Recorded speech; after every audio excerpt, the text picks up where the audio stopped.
اعوذ باللہ من الشیطان الرجیم بسم اللہ الرحمن الرحیم السلام علیکم ورحمۃ اللہ وبرکاتہ۔ ناظرین، ہم نے جو سیریز کا آغاز کیا تھا اس میں ہم آج اپنے اگلے لیسن کے ساتھ حاضر ہیں، اور آج ہم ریڈ کریں گے سورۃ الفلق۔ پہلے ہم نے سورۃ الناس کو ریڈ کیا تھا، اور اس میں ہم نے قاعدہ پڑھا تھا کہ واو ساکن سے پہلے اگر پیش آ جائے تو ہم اس واو مدہ کریں گے، یعنی واو کو کھینچ کر پڑھیں گے۔ اور انشاءاللہ العزیز آج کے لیسن میں بھی ہم ایک اور نیا قاعدہ جو ہے اس کو پڑھیں گے۔ تو سورۃ الفلق سٹارٹ کرتے ہیں۔ اعوذ باللہ من الشیطان الرجیم،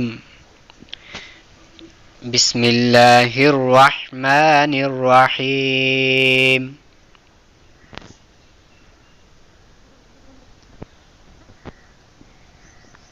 قل اعوذ برب الفلق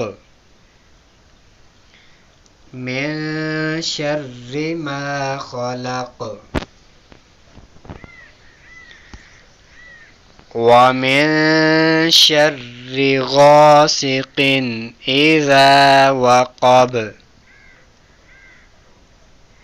آج ہم ریڈ کریں گے جو اگلا قاعدہ کہ الف مدہ۔ پہلے ہم نے واو مدہ والا قاعدہ ریڈ کیا تھا، آج الف مدہ والا، کہ یعنی جب الف ہو اور الف سے پہلے زبر ہو تو الف مدہ ہوگا۔ یعنی آپ اذا میں دیکھ سکتے ہیں کہ اذا میں یہ الف ہے، اور الف سے پہلے جو زال کے اوپر زبر ہے، تو اس الف سے پہلے زبر ہے تو الف مدہ ہوگا، یعنی الف کو کھینچ کر پڑھیں گے اذا۔